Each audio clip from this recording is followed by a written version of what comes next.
ختمی المرتبت خاتم الانبیاء خاتم المعصومین حضرت محمد مصطفیٰ احمد مجتبیٰ صلی اللہ علیہ وسلم کا وجود مسعود اس پر مشتمل ہے۔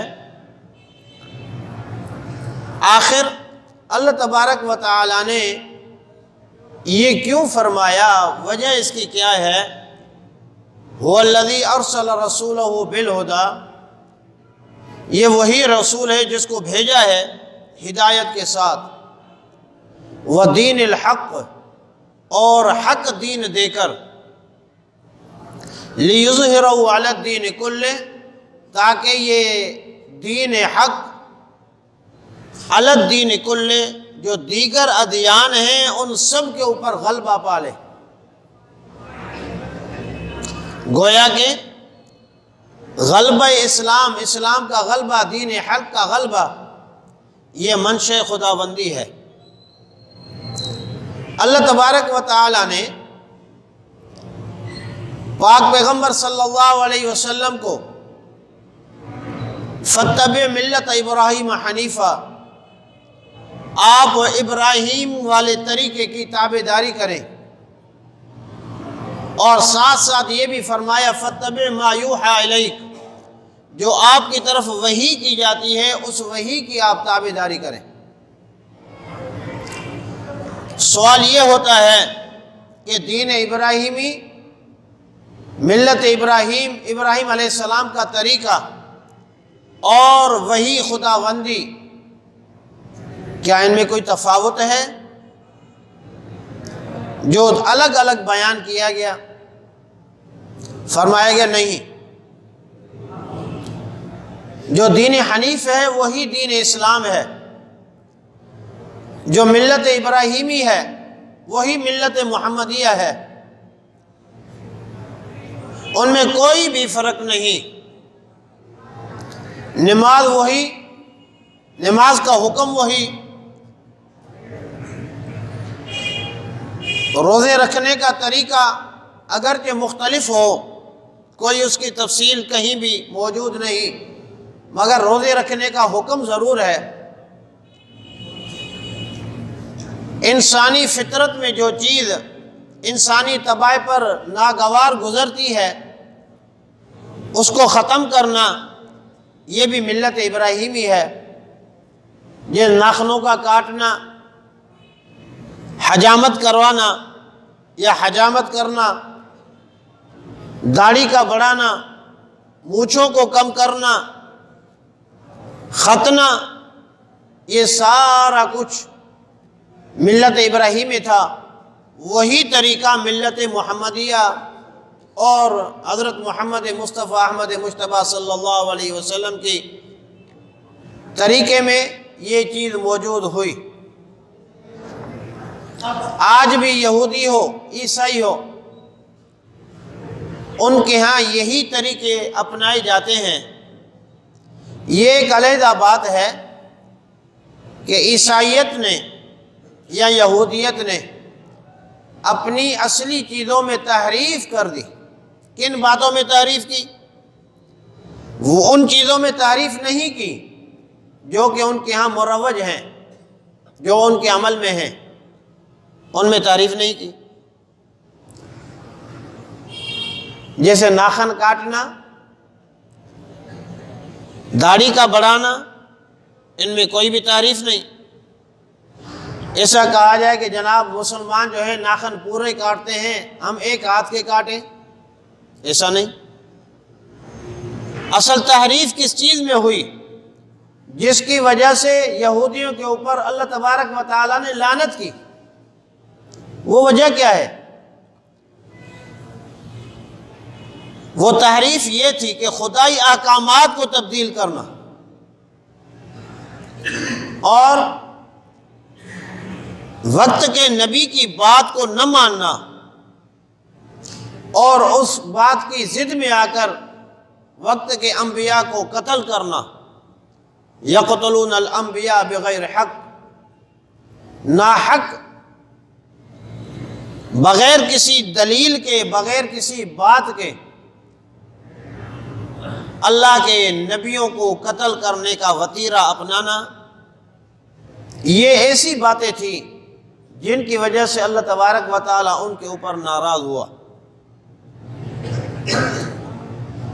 اب ہمارے ذہن میں یہ سوال آ سکتا ہے کہ جناب ظاہری ناراضگی تو ہم ان کے اوپر کوئی بھی نہیں دیکھتے، دنیا کی عیش و عشرت انہیں حاصل ہے، دنیا کے وسائل پر ان کا قبضہ ہے، دنیا کو اپنی انگلی پر نچاتے ہیں، جس طرح چاہیں دنیا میں ایک خبر پھیلا دیں تو پوری دنیا ان کے پیچھے لگ پڑتی ہے۔ بظاہر تو یہی ہے، دنیا کے بڑے بڑے میڈیا ادارے ان کے قبضے قدرت میں ہیں، پھر کیسے کہا جاتا ہے کہ ان کے اوپر اللہ کی لعنت ہے؟ ہم نے صرف دنیاوی مظاہر دیکھے جس کی وجہ سے ہم نے کہا کہ ان کے اوپر کوئی بھی خدا کی لعنت نہیں، خدا کی ناراضگی ان کے اوپر نہیں، حالانکہ ایسا نہیں۔